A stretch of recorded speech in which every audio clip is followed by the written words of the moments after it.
So it's great to see all of you, some familiar faces, some new ones. So looking forward to engaging with you all over the next 50 minutes or so. Thank you. All right, so to start, we had discussed talking a little bit about the path to your global career, because it's been, your career has been diverse, your background is diverse. You had an international background to begin with, and you came to UT as an international student. So can you describe a little bit about what that was like?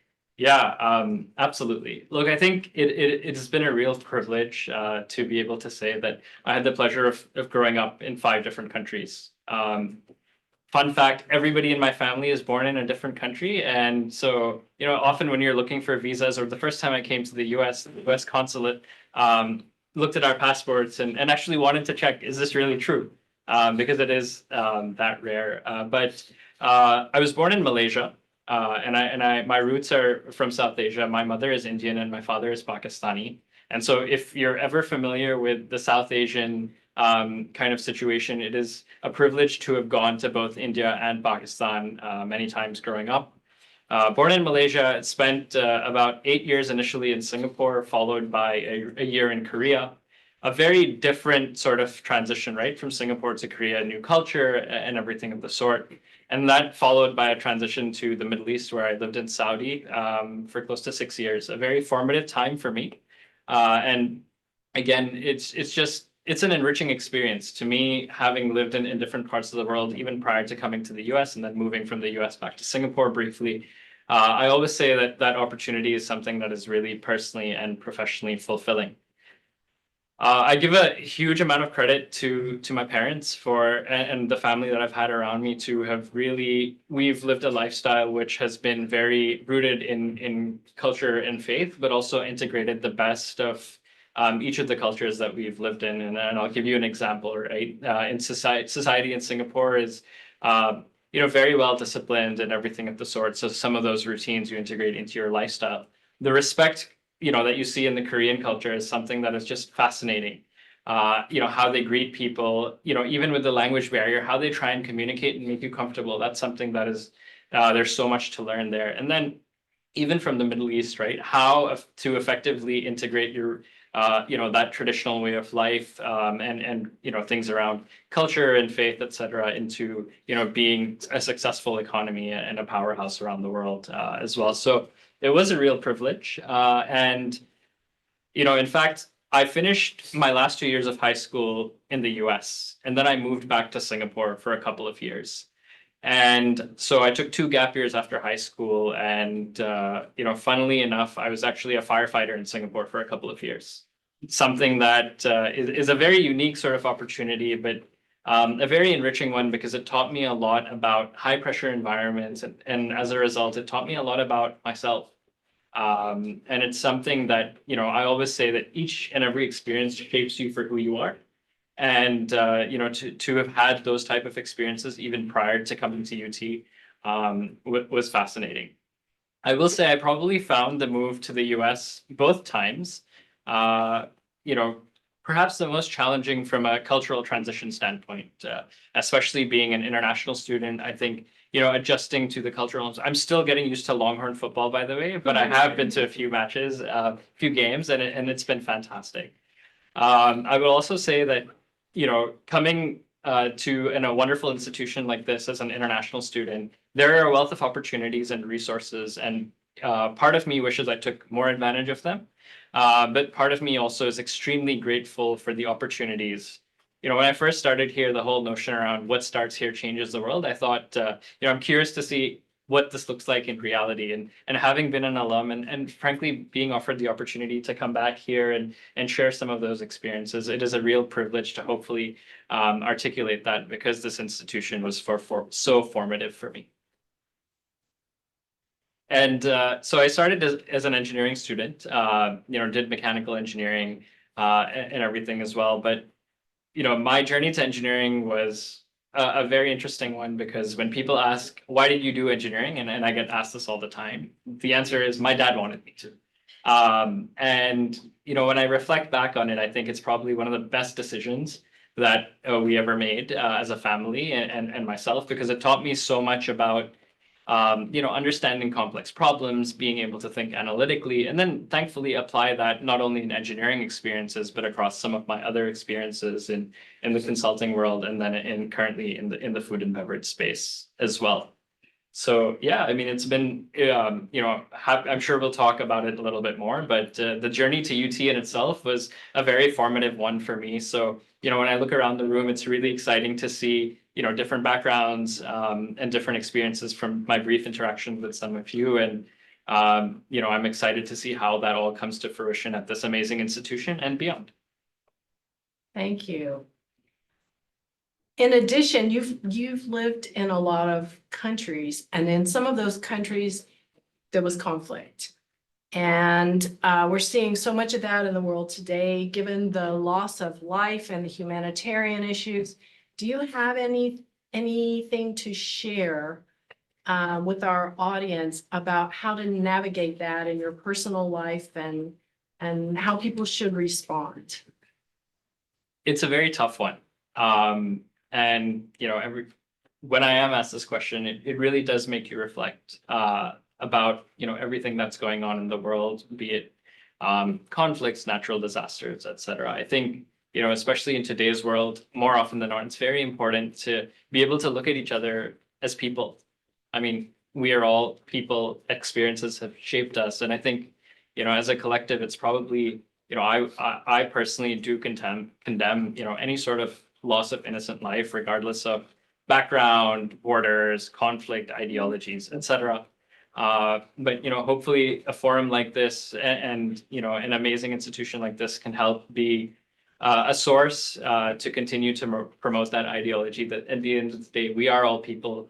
We come from different experiences. That's what shapes us. But we can work together collectively. And frankly, especially in a time like this, that is my hope. And frankly, to each of you, a request to help amplify that. Thank you. Another thing that I wanted to check in with you about was that you began your career in engineering, and then you evolved into a consultant at a top consulting firm in the world. So can you talk to us a little bit about that path? Yeah, absolutely. I think it's, as I said previously, it is it is always interesting to think about how your previous experiences have shaped you. And then when you are recruiting, it's about articulating that story, right? I did a bunch of short-term engineering roles prior to my work in consulting, and those included some amazing stints at places like Tesla, in the oil and gas industry, in the chemical space, and in broader manufacturing as well. One of the reasons I did those short-term roles across 3-ish years is I wanted to build different perspectives. I mean, first and foremost, recruiting as an international student has its own challenges. But thankfully, to be afforded certain opportunities and to develop holistic experiences that I can say, yes, from Cummins Diesel, I learned, how to link engineering and customer needs very effectively. From my time in the chemical space, it's actually understanding that when you think about maintenance and reliability, yes, it has an effect on things like engineering machinery, like fixed and rotating equipment, but it also has a broader implication on how you think about strategy and how you think about resilience in challenging times, be that COVID, the freeze in Texas in 21, et cetera, as well. And so did a bunch of short-term engineering roles in different companies, and I realized that I wanted to continue to build those different perspectives. It helped me as a holistic person be more well-informed and develop a broader kind of mindset where I could actually empathize with different perspectives and try and help push the thinking or push the agenda forward, which again, an immense privilege. Funnily enough, when I first came to UT, I knew nothing about consulting. I didn't know consulting existed. And then I started to learn about it actually in my freshman year and got really excited. And I actually, funnily enough, I had applied to McKinsey 4 years in a row. And the first 3 years, I didn't even get an interview. And I decided I'm going to continue to develop, the engineering profile, develop the holistic mindset that I can based on the differing experiences. And finally, I guess it's not third time lucky for me, but it was fourth time lucky. And the reason I found consulting really interesting was it's the opportunity to work on projects at a shorter term, the opportunity to work across industries and experience different functions. So having worked on things, I've served clients in the energy space, in the chemical space, software companies, so core tech, for example, and then in the food and beverage space as well. And then functionally, aside from doing engineering roles previously in energy and manufacturing, this was an opportunity to also explore things like corporate strategy, digital strategy, customer experience, and tech transformations. And for me, just the opportunity to learn quickly, and to be able to have an impact in different industries is, again, I hope this probably sounds like a broken record, but the theme of today is probably, being grateful for the privilege afforded. Recruiting for such firms is always challenging, as many of you in the room know, but there's so much to learn there, and it's an experience that I'm very grateful for. In fact, on the Zoom link, I've actually got a bunch of mentors from different parts of the world and some family who have actually, kindly tuned in from all the previous institutions that I've worked or served, and I'm very grateful to that as well. I think when you think about developing different experiences and enhancing your learning journey, obviously it's the experiences that you culminate, but it's the people that you surround yourself with. And even the current experience, which I know we'll talk more about, it has been truly transformational for me as I think about moving from engineering to consulting and now back into an industry role. It's been fascinating, and like I said, it's always about what can I translate in terms of translational skills across different experiences, and hopefully implement that into each forthcoming role as well. Super. So I'm sure a lot of you are taking notes. So someone who has just gotten their first has been turned down for the first job that they really wanted. Your advice is keep trying, huh? I would say, we live in a time where resilience in the individual sense and more organizational sense is also very important, right? The world continues to evolve and continues to evolve at a rapid pace. Things like geopolitical considerations, the role of digital, the future of AI, developing in the sustainability agenda, and continuing to push that forward. A tough economic environment, as some of you know through recruiting as well, right? Resilience is something that takes you a long way, and so at the end of the day, for people who are actually looking at, I say all you need is one. You need one offer, right? So don't lose hope, because at the end of the day, you don't need the 10 offers in place, right? You can apply to a bunch of places, interview at a bunch, but all you need is one. And so hopefully that provides enough hope and encouragement that it's certainly possible even at a time like this. Thank you.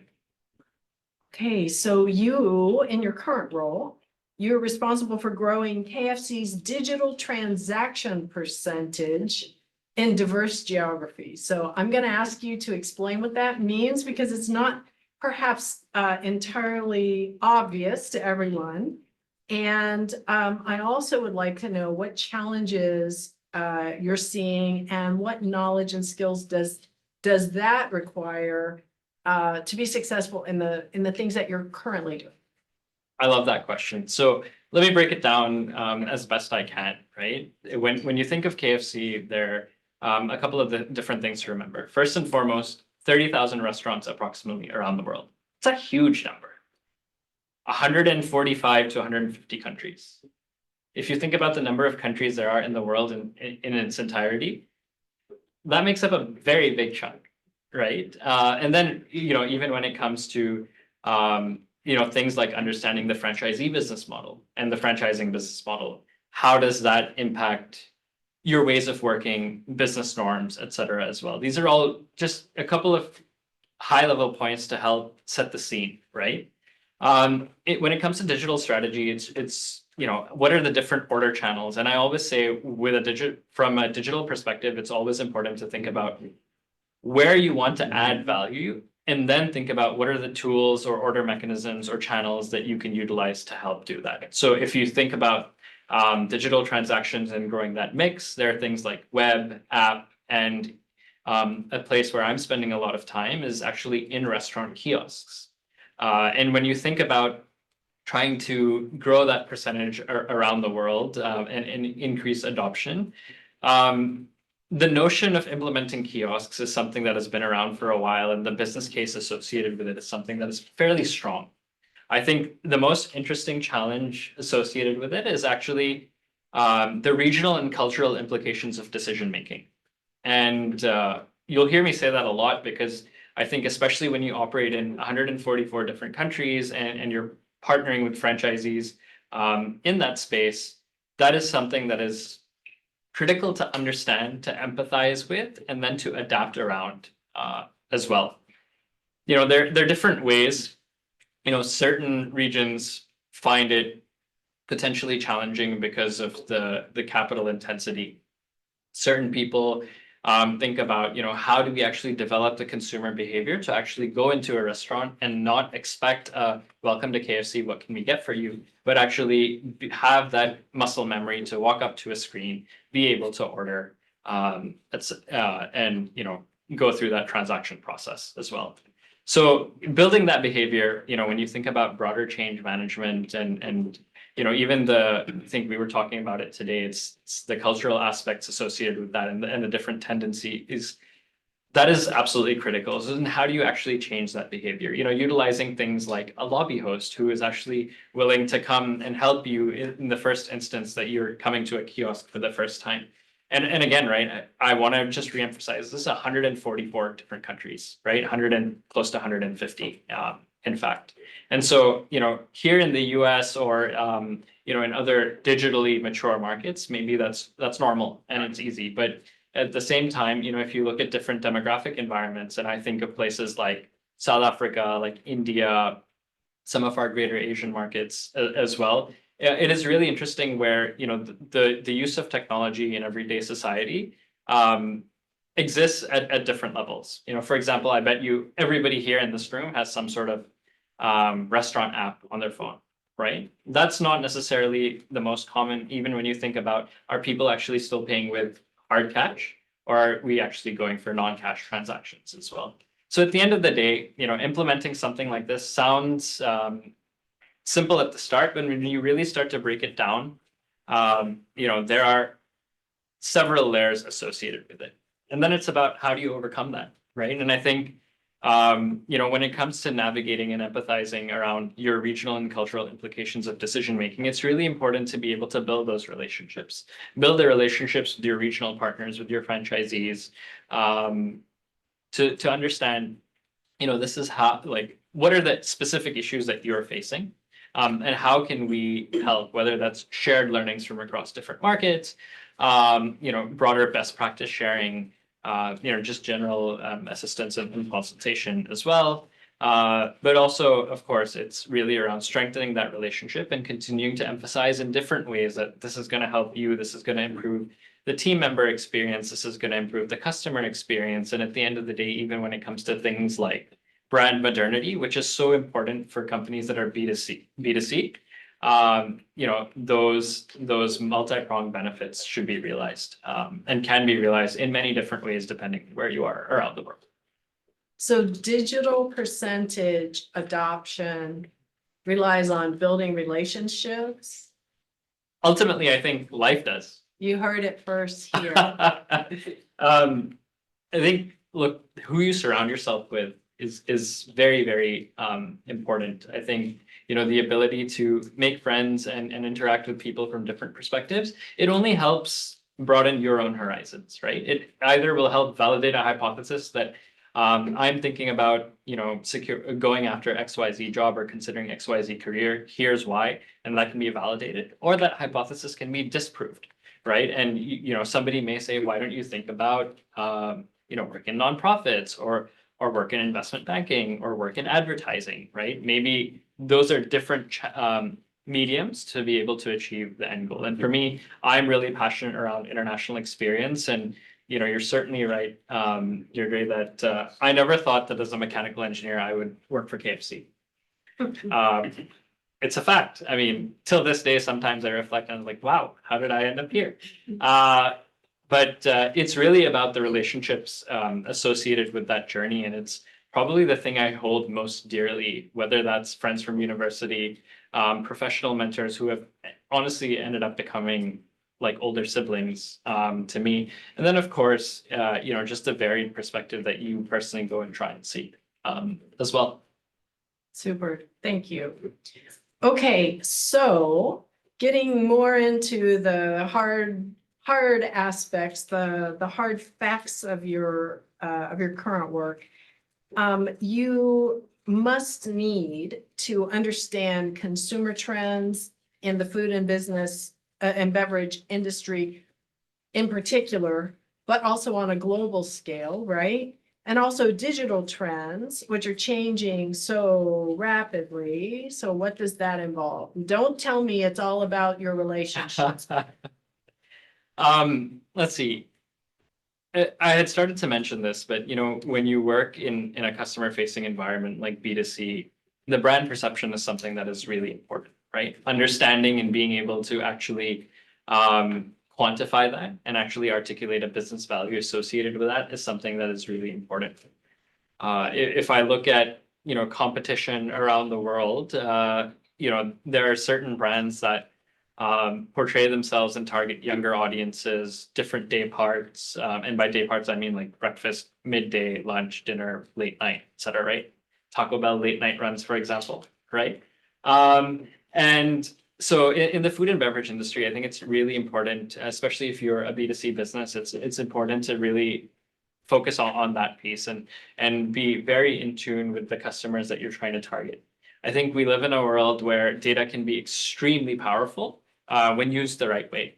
And not only can that help drive insights into the business, address the digital agenda, but also start to think through things like how important is being a brand that does things the right way, affect our brand perception and affect the value that we have, not only from a consumer perspective, but also from a stakeholder and shareholder perspective on Wall Street as well. The role of digital, it evolves so quickly that at the end of the day, today, especially in a world which honestly, it feels like it evolves constantly every single time, right? We had COVID in 2020, we had a little bit of energy global shift around the world with conflicts in Ukraine, now what we see in the Middle East, etc. Feels like the world is constantly evolving and evolving faster and faster. Those who are digital leaders and have been able to actually develop the resiliency around things like geopolitical considerations and are agile enough to be able to navigate some of those things, especially in the global sense, tend to have fared more successfully.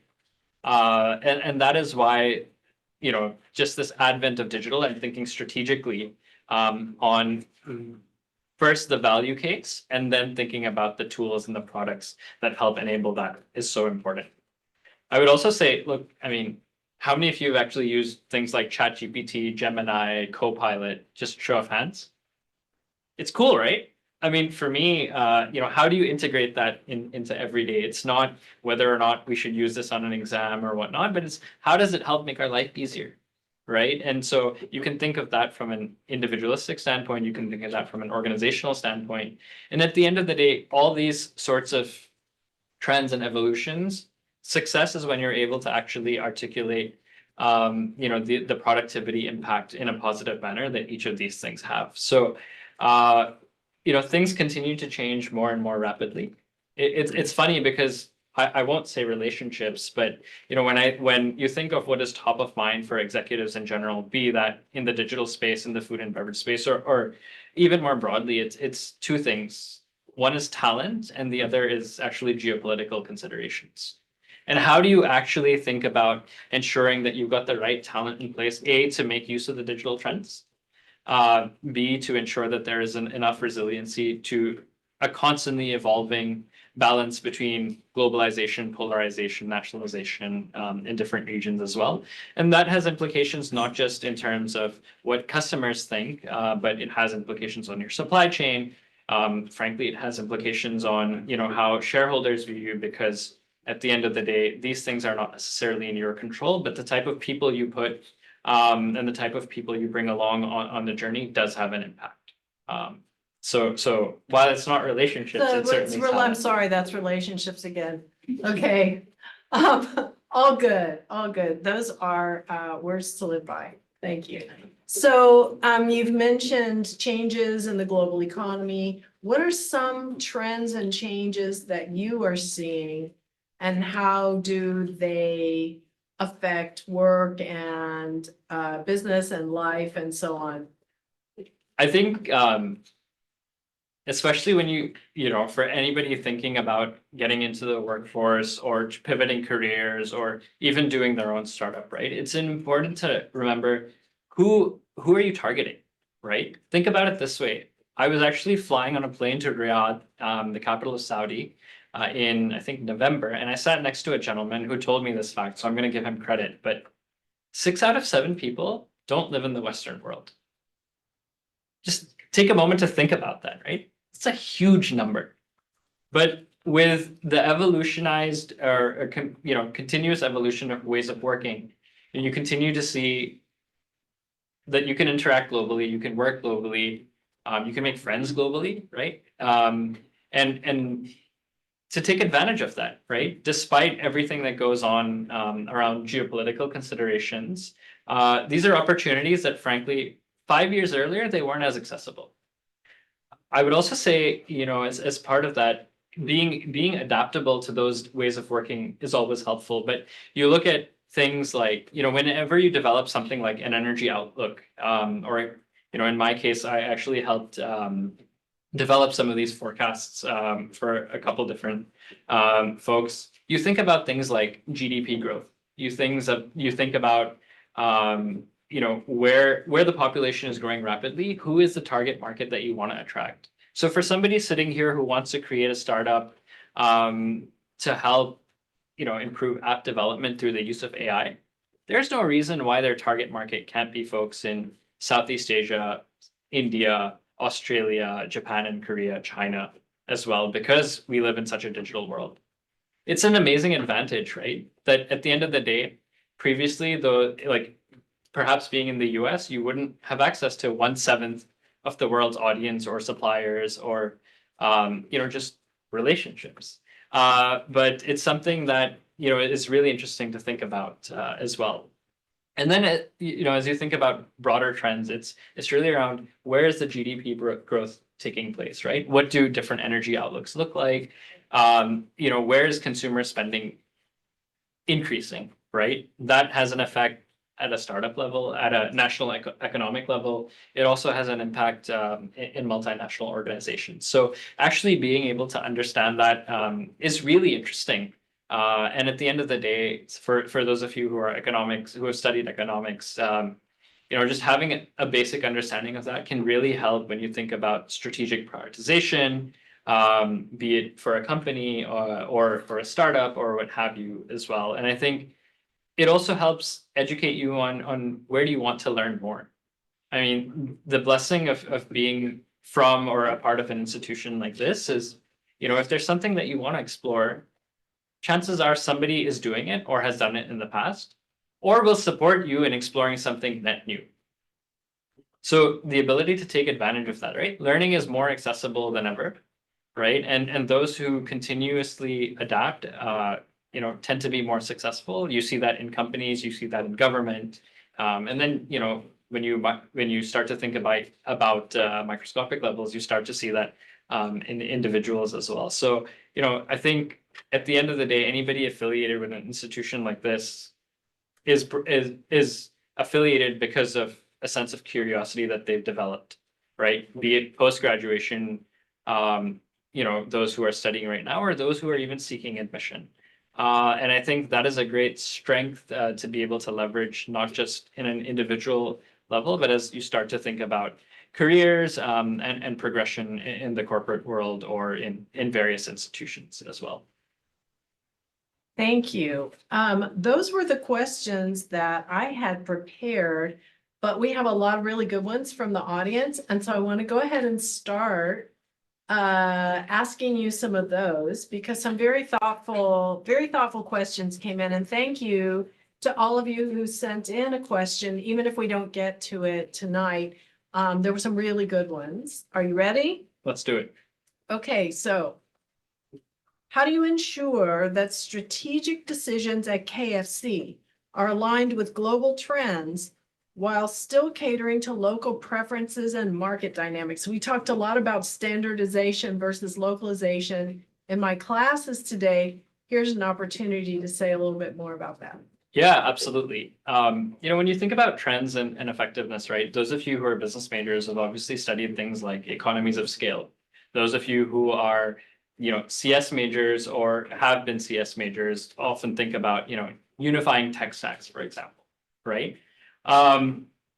In a world, and let's put the KFC hat on. In the KFC world, you've got 140, 150 different countries, right? You've got to find the right balance between making use of economies of scale where you are a global business, right? 30,000 restaurants is a lot. And then also making sure that you are adapting to the nuances. And I've probably said this a lot today in the guest lectures that I've done, but things like the regional and cultural implications of decision-making are really important, where you can have a base user experience journey, for example, for your app, web, or kiosk, but then actually ensuring that it's localized in a way that is optimized for that specific demographic, that specific region, that specific country, and even in the future, that specific individual can be really beneficial as well. When I think about market trends and other considerations, it's something we think about constantly, day to day, in contingency planning, long term as well. And I would say that, it's not just the brand perception anymore, right? Like things around being leaders in sustainability, doing things the right way are really, really important. It's also about, using the insights that we develop in a very succinct, targeted way, right? I always talk about, things like, different regions have different regulations around data privacy, et cetera. I personally like to think about it as the convenience to data insight ratio, where to what extent in different places are people willing to share their information, be it through a loyalty program, through your UTE IDs, et cetera, as well. And, for that level of convenience. And I think that is something that is really interesting, especially with evolving regulations around the world. Again, my personal opinion on this, but I would say that is a big one. And then also, how do folks respond to an ever-changing external environment, right? 10, 15 years ago, you didn't need to be a sustainability leader to have a right to play in the industry that you are, right? If you're a sustainability leader, it was a plus. Now it's baseline. If you're not doing anything progressive on sustainability, it's very challenging. And so, the sustainability agenda is something that I would say is also a big thing to think about. And then obviously, as we hear, and I've mentioned before, the evolution of AI and how that's used effectively, be it in supply chain, in your restaurant operations processes, and even to enhance your customer experience. These are things that are really, really important. And, for at least for us at KFC, we're on a very ambitious digital journey to help integrate each of those things. And it is a privilege to be working on problems like these because frankly, they're pretty exciting. Cool. Okay. Ready? Yeah. How do you balance the need for agility and adaptability in today's fast-paced business environment with a long-term strategic vision necessary for sustainable growth? Oh, I love this question. It's a very well thought out one. I would say understanding the why, like why is your business operating? Why are you doing what you're doing is really, really important. What motivates you? What is a company mission? What is your personal mission? Those are all things to reflect on, evolve, but also have a sense of certainty and conviction on as well. At the end of the day, again, I love how the KFC Zinger Burger tastes. Big fan, and I've had it in many different countries, and I think it tastes fantastic, right? For us, it's about how do we continue to provide great tasting food to people around the world. That is the long-term goal. It's how we started from a legacy standpoint, and how I think and what we'll continue to stand by as we evolve in other facets, right? Taste is something that any restaurant, any business, shouldn't compromise on. And like I said, I've had Zinger over a number of years in different countries. I absolutely love it. There's also with that long-term strategy, it's also about how have you set yourself up for success in terms of organizational ways of working, right? As things change and evolve, are you working in an agile manner where you have capacity to pick up projects based on social media trends, right? How many of you saw Travis Kelce's husband, or excuse me, Travis Kelce, and KFC's effort around Thanksgiving? He made a comment on Twitter, and the marketing team, to their credit, reacted very quickly to be able to, bank on that trend and make it really fun as well. So that sort of agility is really important for the way in which you work. And then even on a personal level, right? Have a sense of conviction as to why you're doing something, but also build in a little bit of capacity to make sure that, if you want to try something else, you have the ability to do so. And I think that sort of discipline is something that I think organizations who do it very effectively are very successful. And frankly, individuals who do that are extremely successful as well. All right, thank you. We're giving you, throwing some hard ones at you. Maybe I'll skip to one that's a little bit more personal and interactive. How do you foster a culture of innovation and continuous improvement within your teams, especially when you're working with diverse stakeholders and global perspective? Wow. For me, across the different experiences that I've had, and frankly, the feedback that I've received from people that I interact with and I love to learn from, I found that innovation is fueled in two ways. One is in an environment where if you fail, the person knows that it's okay, or the company or what have you, right? I mean, it's creating that sense of security that it's okay to fail fast, fail early, so that you can learn from that and continue to iterate, right? The other, in certain regions, is frankly, you need to innovate in order to survive. Be it, with energy challenges, with personal challenges, access to basic needs, et cetera. And I think that in itself is very admirable for folks who are able to do it that way. In our teams, I think we talk about innovation and quick pivots in a way that, we're all on a journey together. Success is actually acknowledging failure quickly and being able to articulate those learnings so that you can integrate that into the future. And I'm very, very grateful to work with some amazing people, not only today, but in previous lives as well, where that is something that they genuinely believe in. And so it genuinely creates that innovative culture, that collaborative culture, where 1 + 1 is not just 2, but it's actually greater than 2. And that may sound cliche, but when everybody is working together and encouraging each other, while creating that safe space to A, be open and honest, but B, also acknowledge failures and learnings and to be able to pivot from them, that can be really powerful. And so frankly, that's what excites me about innovation, especially for the teams that I've had the pleasure of working with. Thank you. I'm loving this. All right. Here's another one.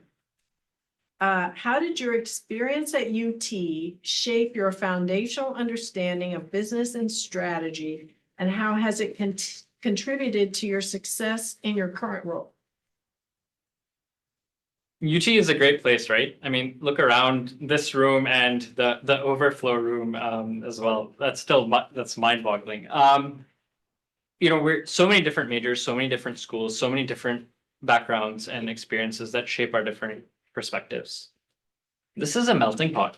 this is an opportunity to learn from each other, right? Look at the person next to you and actually be able to see, where do they come from? What have they learned? And how are they integrating that into their life? And to see, oh, wow, this is really cool. I can try and integrate it into my work, into my organization, into my personal life. It's fascinating. I give a lot of credit to, the friends, family, and mentors who have helped encourage that. And it's actually a strength to be able to take differing perspectives and guidance and be able to appreciate that, acknowledge that, and then use those differing perspectives to form your own opinion as well. I think UT is a great place that fueled that for me, but also I think the opportunity to just think big picture. This is a school, again, they say, right, what starts here changes the world. We're not talking about Texas or the US. We're literally talking about the world. Think big. I mean, at the end of the day, I've spent a lot of time just articulating like why it's so easy now from a ways of working from an accessibility standpoint to be able to think big, to be able to access the entire world. This is a great place to do that. And, the opportunities associated with that is something that all of you should be very proud of to be able to have access to or have had access to as well. Thank you. This one I thought was really interesting, and I have, I want to hear the answer to it as well. This is from your McKinsey hat now. Okay. What are the key things to keep in mind while devising strategies for a client when you might have limited visibility into finer details of the client's organization? I think it's very important to be able to acknowledge what you know and acknowledge what you don't know. Because when you're able to acknowledge what you don't know, you can go and try and learn that very quickly. I think one of the strengths that consulting does teach you is to figure out to what extent is it important to go and figure out or develop X piece of knowledge for the problem or the challenge that you're trying to solve. As I reflect now, energy, core tech, food and beverage, yes, there are a lot of translational skills. One of the biggest ones is actually understanding what is important for me to learn and how do I develop that quickly.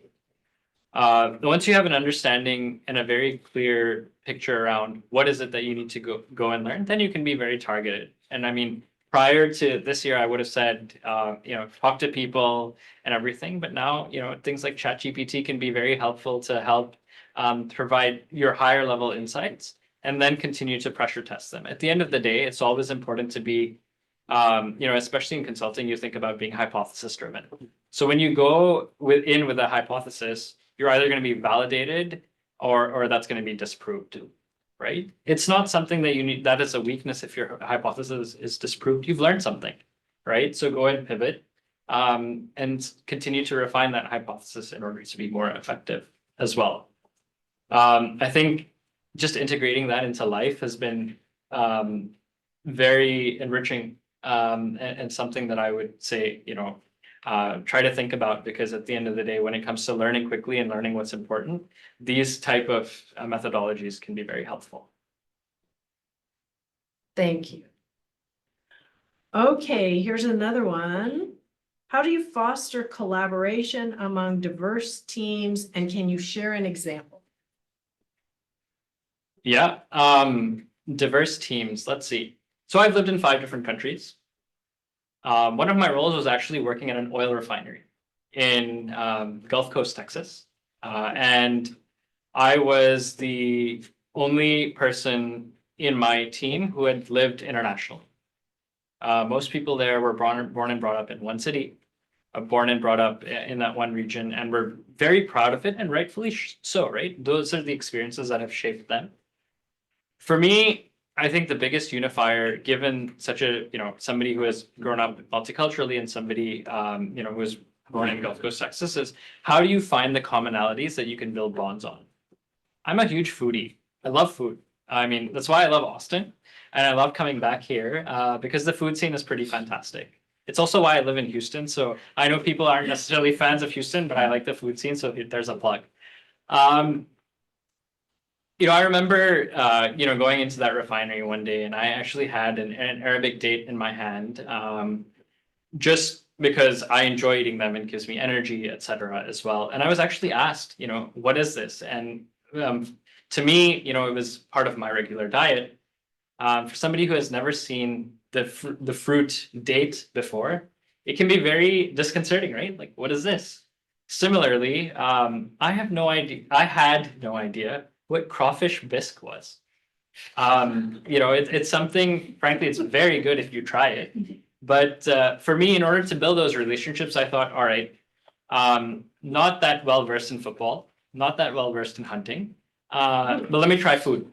And that's honestly the thought process that I went to. And I said, I have something for you. I want you to try it. But before you try it, help me understand how to eat crawfish bisque properly. And they got really excited because for them, this is such a norm, right? So for them to be able to feel like they're educating me and for me to generally get educated on a different culture, a different food group, was fascinating. And just that journey that you go on together that I said, all right, I'll try your crawfish bisque. You've got to try this Arabic date. And to see them try it, react, wow, this is sweet, this is a little sticky, but it's actually really good. And you see, when you articulate appreciation for differing cultures, generally that's reciprocated as well. And in this case, food is a great medium to be able to unite people. And so I had heard that there's snacks in the back from all over the world. And so after this, I'm going to go and pick one of everything and try them because that's something that I think can be a big unifier. So, if you're in a new place or you're with new people, try bonding over food. Everybody likes to eat. Every culture has different dishes, taste palettes, etc. And it's just fun. And you'll be amazed at how that sort of thing can help, just build those relationships, build those bonds, and then ultimately break barriers and build a sense of trust, which I think is so important in interpersonal relationships and effective ways of working as well. I love it. Crawfish bisque and dates. I love both. So what does that say? I'm proud. Okay. Here's one. In your role with KFC, what challenges have you faced when implementing strategic development initiatives across different regions, and how have you addressed them? So I don't know how much each of you know about the franchisee business model, but it's really interesting. And I came to learn a lot more about it when I joined in this role about 6-7 months back. It's the fact that, at the end of the day, franchisees own and run these restaurants. They make most of their money. They own most of the operating costs, et cetera, as well. And then just a portion of the money actually goes to KFC, corporate or global, I guess. I think when you think about it, KFC is actually owned by a company called Yum Brands, which actually owns KFC, Pizza Hut, Taco Bell, and the Habit Burger, which is a new one as well. And so when I think about it, there are layers. There is the Yum level, there is the KFC global level, there's the regional level, and then there's the franchisee level as well. Driving alignment across each of those four, it can be a challenge. But when there is alignment and everybody is on board, it is fascinating to see that pace. The effective way of doing that is really just communicating up, communicating down. Each region has different challenges, be it around adoption strategies, consumer perception, et cetera. And I think that's something that it's important to articulate because at the end of the day, there is an opportunity to share learnings from across the world. If you think about 140, 150 different countries, there are likely close enough similarities in one region to another that you can learn something from them as well. So actually being able to think big picture has really helped in driving alignment in achieving strategic initiatives and moving faster as well. And you mentioned something that I thought was fascinating this afternoon in one of my classes. You mentioned that South Africa leads among KFC franchises in digital adoption. Is that correct? In kiosk adoption? They have done very well. Okay. Very, very well. And Australia is the majority of their business is drive-through. It's an interesting insight, right? Yeah. So what I love about that is that there are really different things. If you are operating on a global scale, there are really different, diverse, interesting, and perhaps surprising things that you can learn from different geographies, right? That can become best practices for everybody in that arena. Yeah, absolutely. And so this is where, ways of working and learning from different industries, different regions is so important, right? It's, somebody told me that if somebody asks you to think outside the box, you've already made a box for yourself, right? And whether that's your region, that's your brand, that's your personal life, it's the industry that you work in, it's always a strength to be able to learn from others.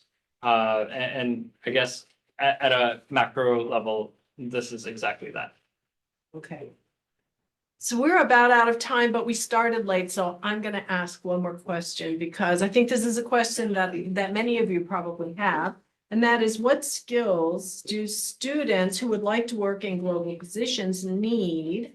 And do you have any words of advice? Yeah, absolutely. I think, we live in a world where effort and intention gets rewarded. Coming across from a place of sincerity and a willingness to learn really pays off. For me, that has really been developed from a sense of faith, from a sense of family, and the lifestyle that I've grown up with. And I think that has really helped translate into the ability to learn from different people. And so even in the guest lectures that have taken place today, I've really enjoyed, learning from the students about how they're thinking about different problems, be that international disaster management, or global strategy as well. The power of LinkedIn and such forums is really mind-boggling, because if there's a topic that interests you, chances are somebody is doing something cool in it and would have shared something about it.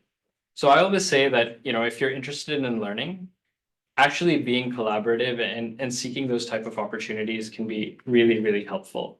Doing so from a place of sincerity is a big strength. And so I would encourage all of you to think about that as well. At the end of the day, right, when I look around this room and, the people that I've met today, which has been a real privilege, we can all learn from each other. And, hopefully this is just the theme of the week and everything as well. But it's really exciting to think through the possibilities associated with that. And so when it comes to things like recruiting and whatnot, I think a sense of resiliency, really putting in the effort, and being, pure with that intention from A, wanting to learn, B, wanting to secure opportunities, and being coachable. Those are a couple of things that I've found to be really big keys of success. But I would say that, the fact that all of you are here and there's another room that is full as well, just articulates that sort of mentality. So I'm really, really excited to see what all of you come up with. I mean, I wasn't sure when I started at UT whether what starts here changes the world was actually put into practice. But just having seen some people who I've met from the past, some people who evolved in their journeys, it is really exciting to see what all of you come up with. So,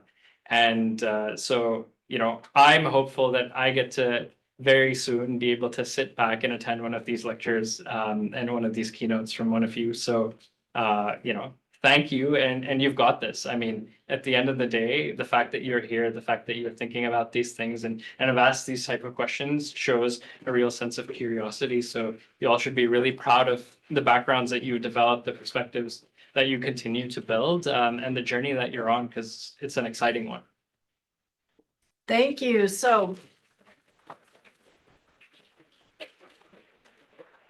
Arham Junaid, you have put in a very full day today, and I can't thank you enough. I know that our audience is very appreciative. Thank you. Thank you.